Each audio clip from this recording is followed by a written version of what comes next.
नमस्कार।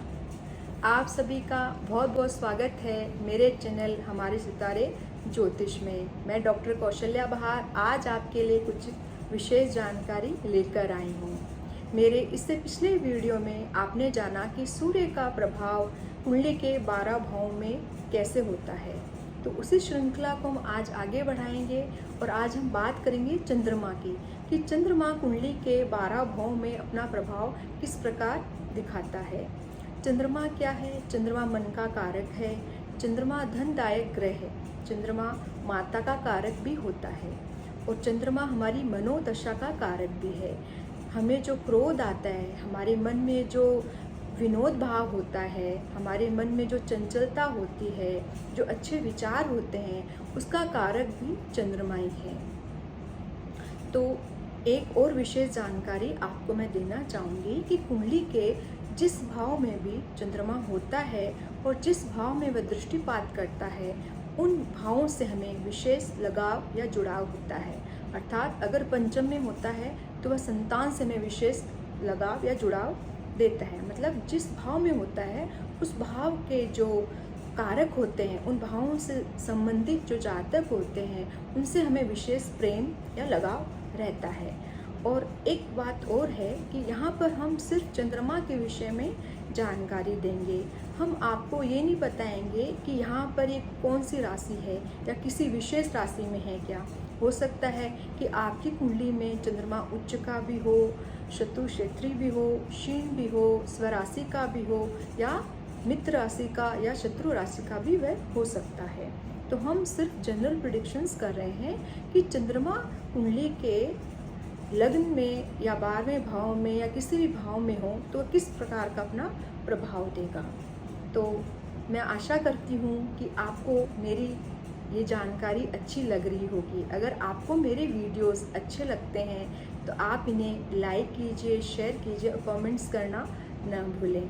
तो आगे बढ़ते हैं और बात करते हैं लग्न से कि लग्न में चंद्रमा अगर होता है किसी जातक की कुंडली में तो वह क्या प्रभाव देगा। ये है हमारा लग्न। अगर चंद्रमा लग्न में होता है तो ऐसा जातक बेहद सुंदर चेहरे का होगा, उसकी मुखाकृति बहुत सुंदर होगी और ऐसा जातक विशेषकर नेम फेम लिए हुए रहता है। उसे सभी तरह के सुख प्राप्त होते हैं, उसे माता पिता का सुख भी प्राप्त होता है और कम आयु से ही वह धन कमाने की लालसा उसमें जागृत रहती है।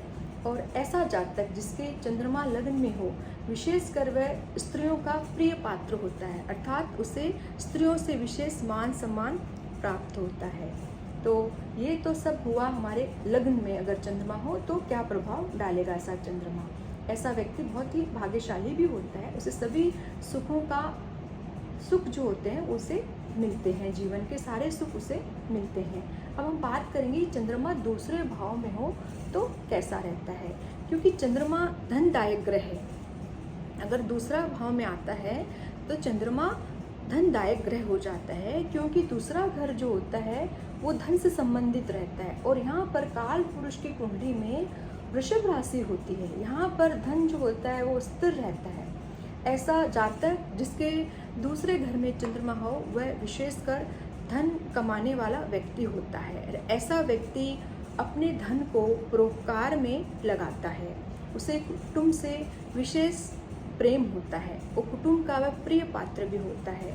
उसकी जो वाणी होती है वह मृदुल होती है, कठोर वाणी का व्यक्ति नहीं होता है, वाणी में उसके मिठास होती है। तो ऐसा चंद्रमा विशेष फलदायी होता है। यहाँ पर चंद्रमा को विशेष शुभता प्राप्त होती है, दूसरे भाव में चंद्रमा विशेष फलदायी होता है। अब बात करेंगे कि तीसरे भाव में चंद्रमा कैसा होता है।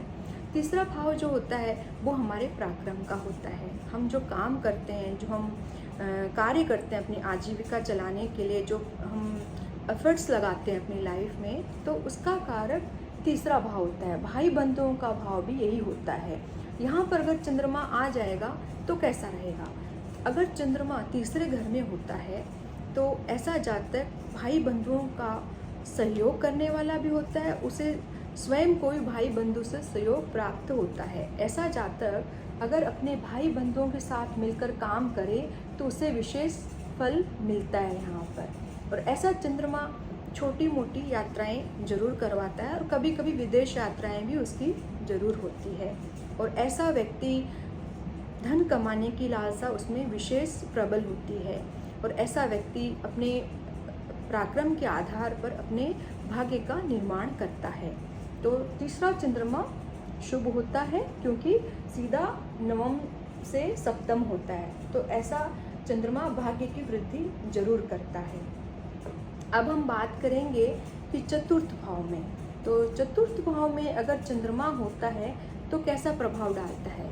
चतुर्थ भाव में काल पुरुष की कुंडली में कर्क राशि होती है, तो ऐसा चंद्रमा जो होता है स्वयं की राशि में होता है। कर्क राशि जो है वो चंद्रमा स्वयं की राशि है, तो यहाँ पर चंद्रमा विशेष फलदायी होता है, वो बहुत ही सहज होता है। जहाँ जिस जातक की कुंडली में अगर चतुर्थ भाव में चंद्रमा होगा तो ऐसा व्यक्ति जो होता है उसकी जो मन शक्ति होती है, मन की जो शक्ति होती है विशेष प्रबलकारी होता है। ऐसा व्यक्ति जल्दी से डिप्रेशन में नहीं आएगा और ऐसा व्यक्ति कोई भी निर्णय लेगा उसे सोच समझ के लेता है। यहाँ पर चंद्रमा जो होता है वह धनदायक बन जाता है, विशेष कर सुखों में वृद्धि करता है। ऐसा चंद्रमा माता से उसे विशेष कर सहयोग प्राप्त होता है और उसके जो वाहन आदि रहते हैं उसे उच्च क्वालिटी की उत्तम प्रकार की सवारी प्राप्त होती है। अच्छा भवन मिलता है रहने के लिए, सुख साधन सर्व सुविधा युक्त ऐसा जातक रहता है जिसके चतुर्थ भाव में चंद्रमा हो। तो माता उसे विशेष फलदायी होती है, उसके लिए उसे सहयोग करने वाली होती है।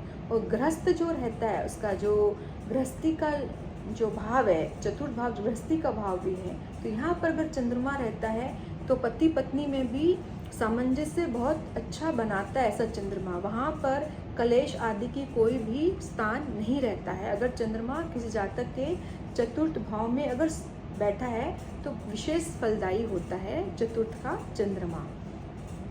अब हम बात करेंगे पंचम का चंद्रमा। ऐसा चंद्रमा कैसा होता है। पंचम का जो चंद्रमा होता है जिस जातक की कुंडली में, तो वह जातक पूर्व जन्मों में अपने संचित शुभ कर्मों को लेकर इस जन्म में उत्पन्न होता है और उन शुभ कर्मों के आधार पर वह अपने सुखों को भोगता है या अन्यथा वह अपना भाग्य निर्माण करता है, पंचम का चंद्रमा। लेकिन कभी कभी ऐसा चंद्रमा जो होता है वो व्यक्ति को दोहरी मानसिकता का व्यक्ति भी बनाता है, अर्थात वह निर्णय लेते समय दो तरह के विचार रखता है कि ये कार्य मैं करूं या न करूं। पंचम का चंद्रमा ऐसी स्थिति भी उत्पन्न करता है।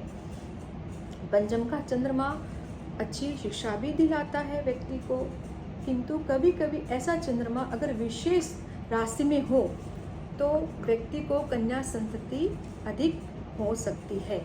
ऐसा कई कुंडलियों में हमने देखा है कि पंचम में जब चंद्रमा होता है तो व्यक्ति के कन्या संतति की अधिकता रहती है। बाकी पंचम का चंद्रमा विशेष फलदायी होता है और यहाँ पर वह अपनी शिक्षा भी अच्छी ग्रहण कर लेता है। तो पंचम का चंद्रमा अच्छा माना गया है। अब हम आगे बढ़ेंगे और यहाँ पर जो पंचम का चंद्रमा होता है वो जातक को अपनी संतान से विशेष प्रेम करवाता है।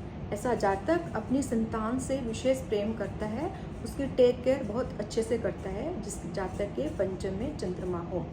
अब हम बात करेंगे छठे भाव की।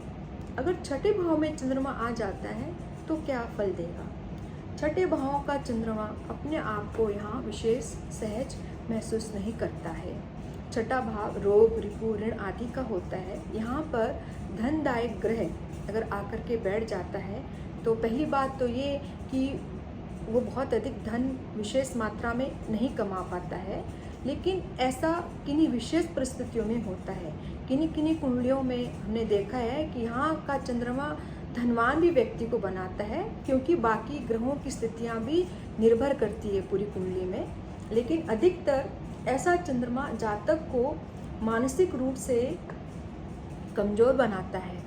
ऐसा व्यक्ति चिंताओं से ग्रस्त रहता है, बहुत इमोशनल होता है, बात पे उसे रोना आ सकता है या बहुत कभी तो डिप्रेशन में भी चला जाता है छठे घर में जब चंद्रमा होता है। तो यहाँ पर इसे माता का सहयोग विशेषतः प्राप्त नहीं होता है व्यक्ति को।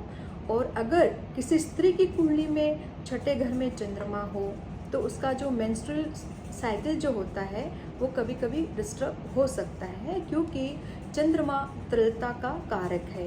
अगर स्त्री की कुंडली हो तो उसे कुछ इससे रिलेटेड प्रॉब्लम्स रह सकती है लाइफ में। बाकी यहाँ पर चंद्रमा विशेष फलदायी नहीं कहा गया है। उसे धन संग्रह करने में भी समस्या आती है। उसकी मन दशा भी जो होती है वो विशेष प्रभाव नहीं डालती है। कमज़ोर टाइप का जातक हो सकता है यहाँ पर। किसी से भी एक मन में उसके जो फियर होता है वो हमेशा उसको बना रहता है अगर छठे भाव में चंद्रमा हो तो आज हमने बात की लग्न से लेकर छठे भाव तक। तो आशा करती हूँ कि आपको मेरी ये जानकारी अच्छी लगी होगी। तो आगे के जो भाव है सप्तम से लेकर 12वें भाव तक हम अपने अगले वीडियो में इसकी चर्चा करेंगे। तो आशा करती हूँ कि आपको मेरी जानकारी अच्छी लगी होगी। अगर आपको मेरा चैनल अच्छा लगता है, मेरी जानकारी अच्छी लगती है, तो आप मेरे चैनल को सब्सक्राइब करना न भूलें। तब तक के लिए नमस्कार।